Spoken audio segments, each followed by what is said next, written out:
শিক্ষা ব্যবস্থার নানা সংকটের মধ্যেও এবার এসএসসি পরীক্ষার ফলাফল তুলনামূলক ভালো হয়েছে বলে দাবি করেছেন শিক্ষামন্ত্রী এহসানুল হক মিলন। রাজধানীতে এক সেমিনারে তিনি বলেন, ফলাফল নিয়ে নানা আলোচনা হলেও বাস্তব পরিস্থিতি বিবেচনায় নিতে হবে। শিক্ষক নিয়োগে ম্যানেজিং কমিটির ক্ষমতা দেওয়ার বিষয়ে এখনো চূড়ান্ত সিদ্ধান্ত হয়নি বলেও জানান মন্ত্রী। রেজুলেশনের অংশ বিশেষ প্রচার করে বিভ্রান্তি ছড়ানো হয়েছে বলেও মন্তব্য তার। আরও জানাচ্ছেন জুলিয়া তানহা। মঙ্গলবার রাজধানীর কৃষি গবেষণা কাউন্সিল মিলনায়তনে সমৃদ্ধ অর্থনীতি বিনির্মাণের শিক্ষা শীর্ষক সেমিনারে অংশ নেন শিক্ষামন্ত্রী।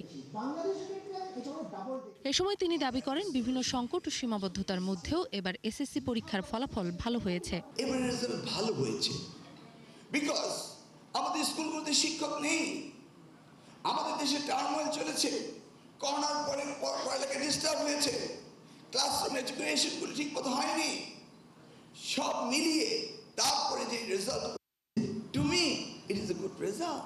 ফোটানোর ঝামেলা ছাড়াই নিরাপদ পানির জন্য ঘরে আনুন পিওরিট। কল করুন 16627। ম্যানেজিং কমিটির হাতে শিক্ষক নিয়োগের ক্ষমতা দেওয়ার বিষয়ে চূড়ান্ত কোনো সিদ্ধান্ত হয়নি বলেও স্পষ্ট করেন শিক্ষামন্ত্রী। এ নিয়ে বিভ্রান্তি ছড়ানো হয়েছে বলেও তার দাবি।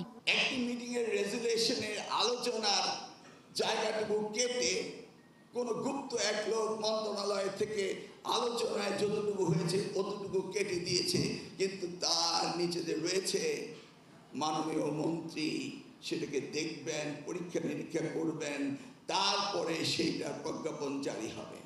একই অনুষ্ঠানে অর্থ পরিকল্পনা উপদেষ্টা বলেন, দেশের বিশ্ববিদ্যালয়গুলো গুণগত মানের দিক থেকে প্রত্যাশিত অগ্রগতি করতে পারছে না। শ্রমবাজারের চাহিদার সঙ্গে শিক্ষার সমন্বয় না থাকায় দক্ষ জনশক্তি তৈরিতেও আছে ঘাটতি। বড় রকমের বাধা হচ্ছে বিশ্ববিদ্যালয়গুলো, বিশাল পরিমাণে।